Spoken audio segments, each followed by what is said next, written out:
Hello guys, नमस्ते, good morning. केमती अच्छे आपने? आशा करुँच आप भलि थे। मुझे बहुत भलि अच्छी। ये चलते मुझे आसली आ गोटे ब्लॉग, बहुत सुंदर ब्लॉगटे, शिवम टेम्पल ब्लॉग।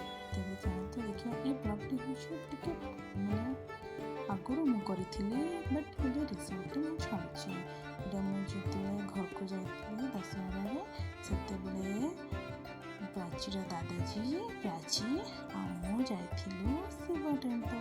यहाँ हूँ आम झारसुगुड़ा स्थित झाड़ेश्वर टेम्पल। तेज चलते देखा गोटे सुंदर छोट झाड़ेश्वर टेम्पल ब्लॉग। आम प्रथम टेम्पल को आसिक टेम्पल पूजा कर देखु प्राची तो दादाजी सहित केते मस्ती करछि। एठी गोटे बड़ नंदी बाबा अछंती। सेठी अछि बाहागर मंडप तैयारी सेटा हूँ गोटे गणपति टेम्पल। से प्रथम आम पूजा कलु। तापर राइट साइड जो थी हनुमान जी को टेम्पल से आम पूजा कलु। यहाँ मुझे नंदी बाबा पछाड़ी घंटी को जोर बाड़ी जय शिव शंभु ओम नमः शिवाय। गाइस शिव मंदिर जीवन बहुत बढ़िया लगे। आप तो जाऊे ना सेठाकार परिवेश बहुत सुंदर। चलते यार परिवेश को आम भी एंजॉय करवा देखा प्राची कौन कर देखो। ये प्राची नाटक घर बाहर मात्रके से खाली तार मानने बुलाबुली स्टार्ट। यहाँ हूँ गणपति टेम्पल से मंदिर सहित लगे अच्छी नुआ आकार बनाई झाड़ेश्वर मंदिर बहुत सुंदर हिसाब से कारुकार्य देखा प्राची कौन कर चलते गाई देखते देखते केमी डोमुंडी हो छोट गोटे नंदी बाबा सेठी अच्छा से जुआर मुंडिया हो देखुची समस्ते करुँच पूजा तो सी भी चली तार पूजा।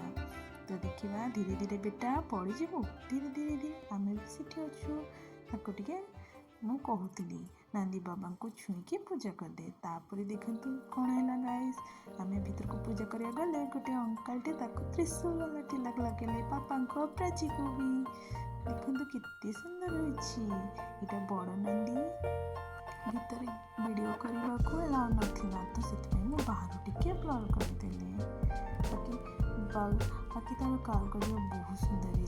टेम्पल पूजा कर सारापर भीतर आम टे मंदिर बेढ़े पशि देखु प्राचीर नाटक दुष्टमी स्टार्ट हो गला।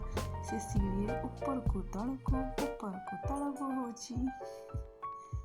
मुझे तार वीडियो बने पकई तार दुष्टमी बाकी ताको बहुत बढ़िया लगता। गाइस बाहर को बुला को बहुत भल पाए। से कति बाहर को जीव कुआड़े बुली जीव देखु सीढ़ी ऊपर को तल को तार चली।